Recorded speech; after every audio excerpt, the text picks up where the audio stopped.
चंद्राय राधिकायै तदालयेत् कृष्णाय कृष्णभक्ताय तद्भक्ताय नमो नमः। वंशकल्पतरुभ्यश्च कृपा सिन्धुभ्येव च पतितानां पावनेभ्यो वैष्णवेभ्यो नमो नमः। हरे कृष्ण कृष्ण कृष्ण हरे हरे, हरे राम राम राम हरे हरे। उपस्थित गौर भक्तमंडलीगण, কৃষ্ণ কথা গৌর লীলা কথা আস্বাদনকালে আমার অনেক ভুল ত্রুটি হয়ে যাবে, তাই আপনাদের শ্রী চরণে শতকোটি দণ্ডবত জানাই। আমার সকল অপরাধ মার্জনা করবেন। জয় নিতাই, জয় গৌর। গত ভিডিওতে আমরা আস্বাদন করেছিলাম শ্রী চৈতন্য ভাগবত গ্রন্থের আদিখণ্ডের ৩য় অধ্যায়ের প্রথম অংশ। আজকে আমরা আস্বাদন করব শ্রী চৈতন্য ভাগবত গ্রন্থের আদিখণ্ডের ৩য় অধ্যায়ের ২য় অংশ। প্রভুর জানুগতি ও সর্পের বৃত্তান্ত, চৌরোদয়ের বৃত্তান্ত, শ্রী জগন্নাথের নূপুরধ্বনি শ্রবণ। কেহ বলে শিশু এই মত করাইয়ে নিজ সংকীর্তন, দিনে দিনে বাড়ে প্রভু শ্রী শচীনন্দন। জানুগতি চলে প্রভু পরম সুন্দর, কোটিতে কিঙ্কিনি ধ্বনি বাজে মনোহর। পরম নির্ভয়ে সর্ব অঙ্গনে বিহরে, কিবা অগ্নি সর্প যাহা দেখে তাহি ধরে। এইভাবে প্রভু নাম সংকীর্তন সবার মাঝে বুলাতে বুলাতে, সবার বদনে বুলাইতে বুলাইতে, ক্রন্দনের ছলে সবার বদনে প্রভু রাম সংকীর্তন করিয়েছিলেন। এইভাবে করতে করতেই প্রভু জানুগতি হলেন। তখন তিনি কি করলেন? পরম নির্ভয়ে অঙ্গনের মধ্যে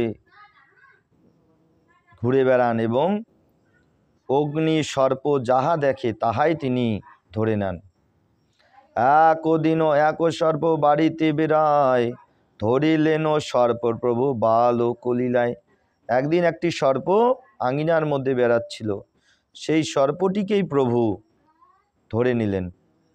কুণ্ডলী করিয়া সর্প রহিল বেরিয়া, ঠাকুরও থাকিল সর্প উপরে শুইয়া।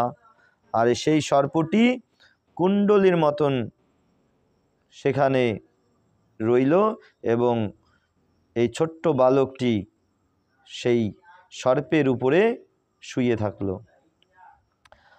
আথে ব্যতে সবে দেখি হায় হায় করে, শুইয়া হাসেন প্রভু সর্পেরও উপরে। গরুর গরুর করি ডাকে সর্বজন, পিতা মাতা আদি ভয়ে করয়ে ক্রন্দন।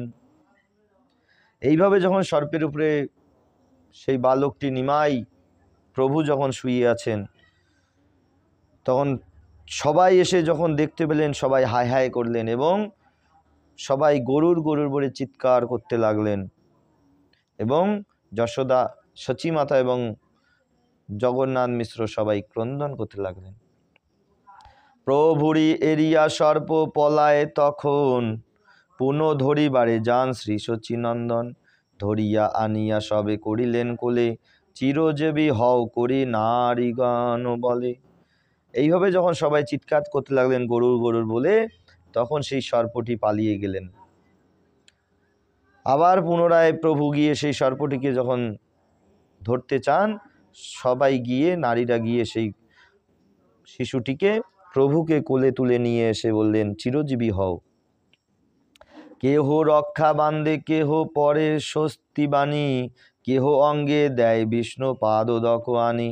কেহ বলে বালকের পুনর্জন্ম হইল, কেহ বলে জাতি সর্প তেজি না লঙ্ঘিল।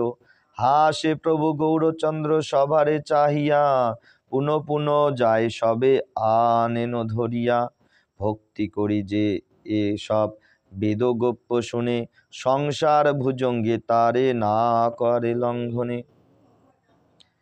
এইভাবে যখন সবাই কোলে তুলে নিল, নারীরা এক একজন এক একভাবে প্রভুকে, কেউ রক্ষা বেঁধে দিল, কেউ স্বস্তি বাণী করল, কেউ বিষ্ণু পাদদাগ এনে নিমাইয়ের প্রভুর গায়ে লেপন করে দিল। আবার কেহ বলছে যে আজকে এই সর্পর হাত থেকে বেঁচে গিয়ে এই বালকের পুনর্জন্ম হলো। আবার কেহ বলছে যে এটা জাতি সর্প, যার জন্য কোনো অনিষ্ট কিছু করলো না। এইভাবে এক একজন এক একভাবে বাৎসল্য প্রেমে বলা বলি করছেন। আর গৌরাঙ্গ প্রভু গৌরচন্দ্র তখন তিনি মৃদু মৃদু হাসছেন।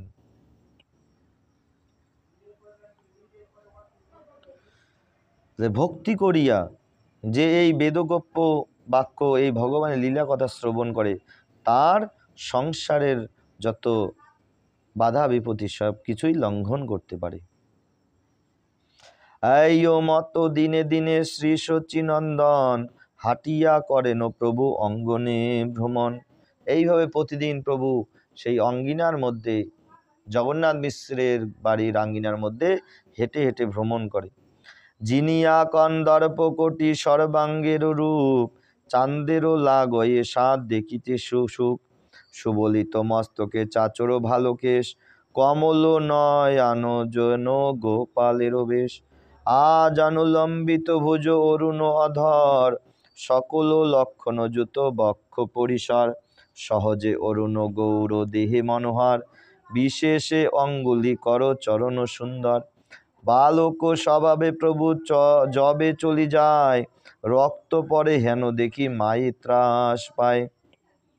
দেখি শচী জগন্নাথ বড়ই বিস্মিত, নির্ধন তথাপি দোহে মহা আনন্দিত। কানাকানি করে দোহে নির্জনে বসিয়া, কোন মহাপুরুষ বা জন্মিল আসিয়া।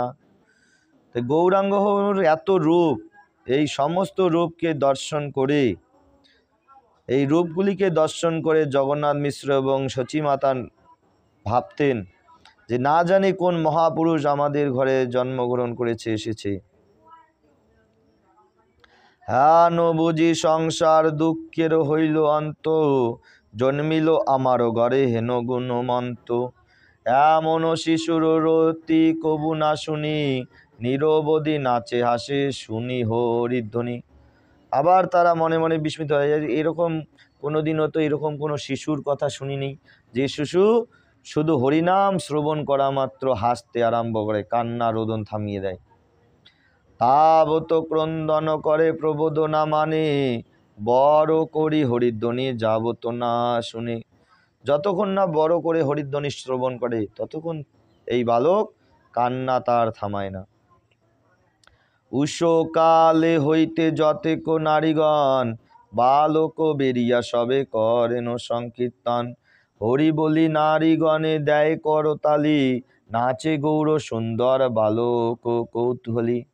এইভাবে যখনই সূর্যোদয় হয় তখন থেকেই নারীগণ এই প্রভুকে দেখতে আসেন এবং সবাই হরিধ্বনি করেন। আর এই হরিধ্বনি করা মাত্র প্রভু কি করেন, নৃত্য আরম্ভ শুরু করেন এবং ধলায় ধুলায় গড়াগড়ি দেন।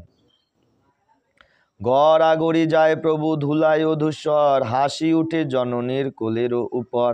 হেন অঙ্গভঙ্গি করি নাচে গৌরচন্দ্র, দেখিয়া সভার হয় অতুল আনন্দ। এই রকম বিভিন্ন ধরনের ভগবানের রূপ, বিভিন্ন লীলা, তার নৃত্য, এই সমস্ত কিছুই দেখে সবাই আনন্দিত হয়, মা সচিমাও আনন্দিত হয়। হেন মতে শিশুভাবে হরি সংকীর্তন, করায়েন প্রভু নাহি বুঝে কোনো জন। এইভাবে সবার বদনের মধ্যে দিয়ে ভগবান হরিনাম সংকীর্তন করাচ্ছে, কিন্তু কেউ সেই ছলনা থেকে বুঝতে পারছে না। নিরবধি ধায় প্রভু কি ঘর বাহিরে, পরম চঞ্চল কেহ ধরিতে না পারে। একেশ্বর বাড়ির বাহিরে প্রভু যায়, খই কলা সন্দেশ যা দেখে তাই চায়। এইভাবে প্রভু নিরন্তর ছুটে বেড়ায়, কেউ তাকে ধরতে পারে না, পরম চঞ্চল। এইভাবে প্রভু বাড়ির বাইরে চলে যায়, যে কারো কাছে খই চাই, কারো কাছে কলা চাই, কারো কাছে সন্দেশ চাই, যার কাছে যেটা দেখে তার কাছে সেটাই চেয়ে বসে। দেখিয়া প্রভুর রূপ পরম মোহন, যে জনে না চিনে সেই দেই ততক্ষণ। সবেই সন্দেশ কলা দেই প্রভু করে, পাইয়া সন্তোষে প্রভু আইসেন ঘরে। কেউ চিনুক আর না চিনুক, প্রভু যখন তাদের কাছে সেই সমস্ত খাবার বস্তুগুলি চায়, সবাই প্রভুর রূপ দেখে আনন্দিত হয়ে প্রভুকে, যার কাছে যে খাদ্যটি থাকে তিনি সেটি দিয়ে দেন। পাইয়া সন্তোষ প্রভু আইসেন ঘরে। এইভাবে প্রভু যখন সেই খাদ্য বস্তুগুলিকে পেয়ে যান, তখন প্রভু পরম আনন্দে ঘরে ফিরে আসেন। যে সকল স্ত্রীগণে গায়েন হরিনাম, তা সবারে আনি সব করেন প্রদান। আর যেসব নারীরা এই হরি নাম সংকীর্তন করে, তাকে আনন্দ দেয়, তাদেরকে এনে সেই সমস্ত খাবার বস্তুগুলি প্রদান করেন। বালকেরও বুদ্ধি দেখি হাসে সর্বজন, হাতে তালে দিয়া হরি বলে অনুক্ষণ।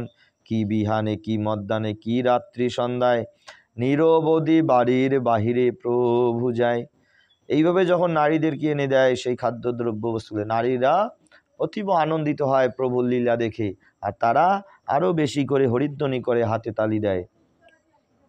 এইভাবে প্রভু নিরবধি দিনে রাত্রি সকাল সন্ধ্যা সব সময় যেন বাড়ির বাহিরে যাওয়া শুরু করে দিলেন। নিকটে বসয়ে যত বন্ধুবর্গ ঘরে, প্রতিদিন আপনে কৌতুকে চুরি করে। কারো ঘরে দুগ্ধ পিয়ে কারো ঘরে ভাত খায়, হান্ডি ভাঙে যার ঘরে কিছুই না পায়। ঘরে ঘরে শিশু থাকে তাহারে কান্দায়, কেহ দেখিলেই মাত্র উঠিয়া পালায়।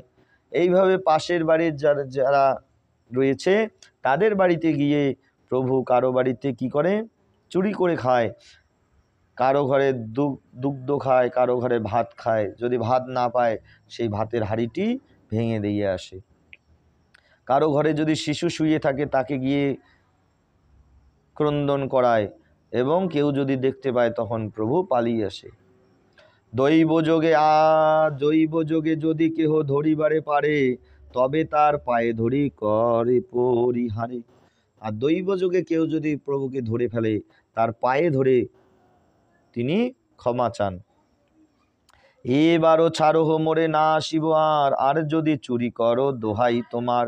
দেখিয়া শিশুর মধ্যে সবাই বিস্মিত, রুষ্ট নহে কেহ সবে করেন প্রীত। আর যখন ধরা পড়ে তখন পায়ে ধরে বলে, এইবার আমাকে এইবারের মতন ছেড়ে দাও, আর আমি দ্বিতীয়বার এই কর্ম করতে আসবো না। আর এই লীলা দেখে প্রভুর সবাই আনন্দিত হয়, ভগবানের কে রাগান্বিত না হয়ে তাকে ভালোবাসে। নিজ পুত্র হইতেও সবে স্নেহ করে, দর্শন মাত্র সবার চিত্তবৃত্তি করে। নিজের পুত্র থেকেও অধিক গৌরাঙ্গ মহাপ্রভুকে ভালোবাসে অন্যান্য নারীরা যারা ছিলেন। এই মতো রঙ্গ করে বৈকুণ্ঠের রায়, স্থির নাহি একঠাই বুলয়ে সদায়। একদিন প্রভুর দেখিয়া দুই চোরে, যুক্তি করে কার শিশু বেড়ায় নগরে। প্রভু শ্রী অঙ্গে দেখি দিব্য অলঙ্কার, হরিবারে দুই চোরে চিনতে পরকার। এইভাবে প্রতিদিনে নগরে নগরে প্রভু ঘুরে বেড়ায় একা একা। একদিন এইভাবে প্রভু নগরে ঘুরে বেড়াচ্ছেন, দুইটি চোর প্রভুকে দর্শন করলেন। দেখে প্রভুর শ্রী অঙ্গে অতীব রত্ন অলঙ্কার দ্বারা সাজ্জিত আছে, সেই অলঙ্কারগুলি চুরি করার মনস্থ করলেন এই দুই চোর। বাপ বাপ বলি একো চোরে লইল কোলে, এতক্ষণ কোথা ছিলে আরো চলে বলে। দেখে তার সঙ্গে আর কেউ নেই, জানে না এই বালকটি কার, তাই তাকে বাপ বাপ করে ডেকে বলল। আর একটি চোর কি করলেন, তাকে কোলে তুলে নিল। ঝাট ঘরে আইসহ বলে দুই চোরে, হাসি বলে প্রভু চলো চলো যাই ঘরে। অথে ব্যথে কোলে করি দুই চোরে ধায়, লোকে বলে যার শিশু সেই লয়ে যায়। এইভাবে প্রভুও সেই চোরের কোলে উঠে গেলেন, আর বলছে চলো তাড়াতাড়ি আমাকে ঘরে নিয়ে চলো। চোরেরাও বলছে যে চলো তোমাকে তাড়াতাড়ি আমরা ঘরে নিয়ে যাই। এইভাবে তাড়াতাড়ি প্রভুকে কোলে করে নিয়ে দুই চলে যায়। আর এইদিকে অন্যান্য লোকরা যখন দেখে, তারা ভাবতেছে যে যার শিশু সেই তারাই এই শিশুকে নিয়ে যাচ্ছে। আর বুধ লোকে বা কারে চিনে, মহাতুষ্ট চোর অলঙ্কার দর্শনে। কেহ মনে ভাবে মই নিমু তার বালা, এই মতো দুই চোর খায় মন কলা। সেখানে নগরে এত লোক, কে কাকে চেনে। আর এই চোরা দুইজন যখন গৌরাঙ্গ মহাপ্রভুকে নিয়ে যাচ্ছে কোলে করে, চোররা মনে মনে ভাবছে কেউ তার গলার অলংকার নেবে, কেউ তার হাতের অলংকার নেবে। এইভাবে এক একজন এক একটা অলংকার নেওয়ার জন্য মনে মনে ভাবনা করছে। দুই চোরে চলি যায় নিজ মর্মস্থানে, স্কন্দের উপরে হাসি চায় ভগবানে। একজন প্রভুরে সন্দেশে দেয় করে, আর জনে বলে এই আইলাও ঘরে। এইভাবে দুই চোর তাদের নিজের গন্তব্যস্থলের দিকে যাচ্ছে। আর একজন চোর কি করে, প্রভুকে সন্দেশ হাতে দিয়ে বলে এই আর একটু গেলেই আমরা ঘরে পৌঁছে যাব। এই মতো ভান্ডিয়া অনেকে দূরে যায়, হেতাযত আপ্তগণ চাহিয়া বেড়ায়। কেহ বলে আইসো আইসো বিশ্বম্ভর, কেহ ডাকে নিমাই করিয়া উচ্চস্বর। পরম ব্যাকুল হইলেন সর্বজন, জল বিনা যেন হয় মৎস্যের জীবন। এইদিকে প্রভুকে নিয়ে দুই চোরা যাচ্ছে, আর এইদিকে জগন্নাথ মিশ্রের ঘরে প্রভুকে যখন কেউ দর্শন করতে পারছে না, আর সবাই ব্যাকুল হয়ে যাচ্ছে। সবাই ডাকছে কোথায় গেলি বিশ্বম্বর, তুই আয়, কোথায় গেলি নিমাই, তুই তাড়াতাড়ি চলে আয়। সবাই যেন এমন প্রভুকে ছেড়ে হয়ে গেলেন, যেমন মাছ যেমন জল ছাড়া হয়ে যায়, তার জীবন সংকট সেই রকম যেন তারাও হয়ে গেলেন। প্রভুকে ছাড়া তাদের যেন জীবন অতিবাহিত করা সংকট হয়ে গেল। সবে সর্বভাবে গেলা গোবিন্দ শরণ, প্রভু লইয়া যায় চোর আপন হন। সবাই গোবিন্দকে স্মরণ করলো যে এই বিশ্বম্ভর যেত ঘরে ফিরে আসে। আর ওইদিকে চোর দুইজন গোবিন্দকে তাদের ঘরে নিয়ে যাচ্ছে। প্রভু লইয়া যায় চোর আপন ভবন, বৈষ্ণবী মায়ায় ও চোর পত নাহি চিনে, জগন্নাথ ঘর আইল নিজ ঘর জ্ঞানে। চোরও দেখে আইলাও নিজ মর্মস্থানে, অলঙ্কার হরিতে হইলা সাবধানে। এইভাবে মায়ার ছলনায় এই চোরা দুইজন কি করলেন, মায়াবশত তারা চলে আসলেন জগন্নাথ মিশ্রের ঘরে। আর জগন্নাথ মিশ্রের ঘরে এসে ভাবছে তারা যেন নিজেরই ঘরের মধ্যে এসেছে, আর সেই অলঙ্কারগুলি নেওয়ার জন্য তারা সাবধানে উদ্যত হইল। চোর বলে নামো বাপ আইলাও ঘর, প্রভু বলে হয় হয় নামাও সত্তর। চোর বলছে এই যে আমরা ঘরে এসে গেছি, তুমি এখন কাঁধের থেকে নামো। আর প্রভুও বলছে হ্যাঁ হ্যাঁ, আমি তো আমার ঘরে এসেছি, তোমরা আমাকে নামিয়ে দাও। যেখানে সকল গণে মিশ্র জগন্নাথ, বিষাদ ভাবেন সবে মাথে দিয়া হাত। মায়ামুগ্ধ চোর ঠাকুরের সেই স্থানে, স্কন্দ হতে নামাইল নিজ ঘর অজ্ঞানে। যেখানে জগন্নাথ মিশ্র এবং বাকি সবাই মন খারাপ করে আছে, দুঃখ চিন্তায় গ্রস্তভাবে আছে, সেখানেই এসে সেই চোর দুইজন প্রভুকে নামালেন। আর নামা মাত্রই প্রভু কি করলেন, তার পিতৃকোলের দিকে দৌড়ে গেলেন।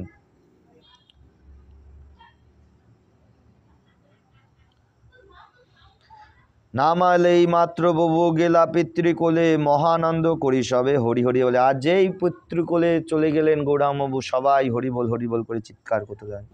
সবারও হইল অনির্বাচনীয় রঙ্গ, প্রাণ আসি দেহের হইল যেন সঙ্গ। আপনার ঘর নহে দেখে দুই চোরে, কোথা আসিয়াছি কিছু চিনিতে না পারে। আর এইদিকে গৌরাঙ্গ মহাপ্রভুকে পেয়ে সবাই আনন্দিত, আর এই চোর দুইজন ভাবছে আরে এ তো আমাদের ঘর নয়, আমরা কোথায় এসে উপস্থিত হয়েছি। গণ্ডগোলে কে কাহারে অবদান করে, চারিদিকে চাহি চোর পলাইল ডরে। পরম অদ্ভুত দুই চোর মনে গণে, চোর বলে ভেলকি বা দিল কোন জনে। চণ্ডী রাখিলেন আজি বলে দুই চোরে, সুস্থ হয়ে দুই চোর কোলাকুলি করে। এইভাবে গণ্ডগোল এদিকে বেজে গেল, সবাই কোলাহল লাগাচ্ছে, আর ওই চোর দুইজন সময় বুঝে সেখান থেকে পালিয়ে গেল। আর দুই চোর পরম অদ্ভুত মানছে যে আজকে যেন কে আমাদের ভেলকি লাগিয়েছে, আমরা যেতে গেলাম আমাদের ঘরের মধ্যে আর চলে আসলাম এই কোথায়।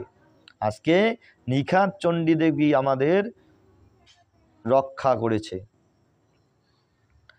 এই বলে দুই চোরে একে অপরের সঙ্গে কোলাকুলি করে। পরমার্থ দুই চোর মহাভাগ্যবান, নারায়ণ যান স্কন্ধে করিলা উত্থান। এথা সর্বগণে মনে করে বিচার, কে আনিল দেখো বস্ত্র শিরে বান্দি তার। এইভাবে এই চোর দুইজন যদিও চোর, তাদের তবু জীবন সার্থক, তারা পরম ভাগবান, কারণ স্বয়ং ভগবানকে তাদের স্কন্ধে করে নিয়ে এসেছে। আর এদিকে লোকে বলা বলি করছে, কে আনিল এই শিশুকে, বস্ত্র শিরে বাঁধা অবস্থায় এসেছিল, এখন তো আর কাউকে দেখা যাচ্ছে না। কেহ বলে দেখিলাও লোক দুইজন, শিশু থই কোন দিকে করিলাও গমন। কেউ বলছে দুইজন লোক এসেছিল, শিশুকে রেখে যেন কোথায় চলে গেল। আমি আনিয়াছি কোনো জন নাহি বলে, অদ্ভুত দেখিয়া সবে পড়িলেন ভোলে। সবে জিজ্ঞাসেন বাপ কহত নিমাই, কে তোমারে আনিল পাইয়া কোনো ঠাই। কেউ বলতে পারে না, কেউ বলে দুইজন লোক এসে রেখেছে, কিন্তু সঠিকভাবে আর কেউ বলে না আমি এনে রেখেছি। তখন নিমাইকেই জিজ্ঞাসা করলেন, বলো তো নিমাই, তোমাকে কে এনেছে, কোথায় পেয়েছে? প্রভু বলে, আমি গিয়াছিলাম গঙ্গা তীরে, পথ হারাইয়া আমি বেড়াই নগরে। তবে দুইজন আমা কোলে তো করিয়া, কোন পথে এইখানে থুইল আনিয়া। সবে কহে মিথ্যা কবু নহে শাস্ত্রবাণী, দৈবে রাখে শিশু বৃদ্ধ অনাথ আপনি। তখন নিমাই বলছে, আমি তো গঙ্গার পাড়ে গেছিলাম, আমি পথ ভুল করে ফেলেছি, তখন দুইজন আমাকে কোলে করে এখানে রেখে গেল। সবাই তখন বলছে, ঠিকই তো, এটা তো মিথ্যা নয়, এটাই শাস্ত্রবাণী। এই মতো বিচার করেন সর্বজনে, বিষ্ণু মায়া মোহে কেহ তত্ত্ব নাহি জানে। এই মতো রঙ্গ করে বৈকুণ্ঠের রায়, কে তানে জানিতে পারে যদি না জানায়। এইভাবে দিনে দিনে প্রভু লীলা করেন। প্রভুর লীলা যদি প্রভু জানাতে না চান, কেউ সেটা জানতে পারেন না। বেদ গোপ্য এসব আখ্যান যেই শুনে, তার দৃঢ় ভক্তি হয় চৈতন্য চরণে। এইভাবে যারা প্রভুর এই লীলা কথা শ্রবণ করে, তাদের দৃঢ় ভক্তি লাভ হয়। হ্যাঁ, মতে আছে প্রভু জগন্নাথ ঘরে, অলক্ষিতে বহুবিধ স্বপ্রকাশ করে। এইভাবে অলক্ষ্যে বিভিন্ন ধরনের লীলা জগন্নাথ মিশ্রের ঘরে প্রভু করছে। একদিন ডাকি বলে মিশ্র পুরন্দর, আমারও পুস্তক আনো বাপ বিশ্বম্ভর। বাপেরও বচন শুনি ঘরে ধাই যায়, রুনুঝুনু করিয়ে নুপুর বাজে পায়। মিশ্র বলে কথা শুনে নুপুরেরও ধ্বনি, চতুর্দিকে চাই দুই ব্রাহ্মণ ব্রাহ্মণী। একদিন জগন্নাথ মিশ্র নিমাই পণ্ডিতকে বলে, যাও তো বাবা, ঘরের মধ্যে আমার একটি পুস্তক আছে, সেটি নিয়ে আসো। তখন প্রভু যখন পুস্তক আনতে গেলেন, দেখে নুপুরের ধ্বনি হয়। সবাই বিস্মিত হলেন যে কোথায় নুপুরের ধ্বনি হয়। আমারও পুত্রেরও পায় নাহিক নুপুর, কোথায় বাজিল বাদ্য নুপুর মধুর। জগন্নাথ মিশ্র এবং সচিমাত্তা ভাবছে, এই সন্তান নিমাইয়ের, আমাদের সন্তান নিমাইয়ের পায়ের মধ্যে তো নুপুর নেই, তাহলে নুপুর কোথায় বাজলো। কি অদ্ভুত দুইজনে মনে মনে গণে, বচন না স্ফুরে দুই জনেরও বদনে। পুঁথি দিয়া প্রভু চলিলেন খেলাইতে, আর দেখে অদ্ভুত গৃহেরও মাঝেতে। এইভাবে সব মনে মনে ভাবছে কোথায় নুপুর বাজলো, আর প্রভু সেই পুঁথিটি দিয়ে ঘরের বাইরে চলে গেল। তখন সচিমাতা এবং জগন্নাথ মিশ্র আরও বিপরীত অদ্ভুত কিছু দৃশ্য দেখছে। সব গৃহে দেখে অপরূপ পদচিহ্ন, ধ্বজ ব্রজ পতাকা অঙ্কুশ ভিন্ন ভিন্ন। আনন্দিত দোহে দেখি অপূর্ব চরণ, দোহে হইলা পুলকিত সজল নয়ন। সেখানে দেখে চরণ চিহ্ন মেজের মধ্যে আছে, ধ্বজ ব্রজ পতাকা অঙ্কুশ বিভিন্ন ভগবানের পদচিহ্ন রয়েছে। সে দেখে তারা দুইজনে পুলকিত হয়ে গেল, তাদের নয়নের দিয়ে সজলে নয়ন ধারা বইছে। পাদ ও পদ্ম দেখি দোহে করে নমস্কার, দোহে বলে নিস্তারেণ জন্ম না হিয়ার। সবাই এই পদচিহ্ন, ভগবানের পদচিহ্ন দেখে প্রণাম করল। মিশ্র বলে শূন্য বিশ্বরূপেরও জননী, ঘৃত পরমান্ন গিয়া রান্ধন হো আপনি। মিশ্র বলছে, জগন্নাথ মিশ্র, হে শচী দেবী, বিশ্বরূপের জননী, তুমি গিয়ে পরমান্ন রন্ধন করো। ঘরে যে আছেন দামোদর শালগ্রাম, পঞ্চগব্যে সকালে করাবো তা নিশান। যে শালগ্রাম শিলা আছে তাকে পঞ্চগব্য দ্বারা স্নান করাবে এবং তাকে সেবা দিব। বুঝিলাও তিহ গড়ে বুলেন আপনি, অতএব শুনিলাও নূপুরের ধ্বনি। আমি বুঝতে পেরেছি তিনি এই স্মরণটি করে দিলেন, যার জন্যই আমি নূপুরের ধ্বনি পেলাম, যে তিনি আমাকে ডাকছেন সেবা নেওয়ার জন্য। এই মতে দুইজনে পরম হরিষে, শালগ্রাম পূজা করে প্রভু মনে হাসে। এইভাবে সচী মাতা এবং জগন্নাথ মিশ্র দুইজনে শালগ্রামে পূজা করলেন, আর প্রভু এইদিকে মনে মনে হাসলেন। এখানেই শ্রী চৈতন্য ভাগবত কথা বিশ্রাম। জয় জয় রাধা গোবিন্দ প্রেমানন্দী হরি হরি বল। জয় নিতাই, জয় গৌর, জয় গুরুদেব।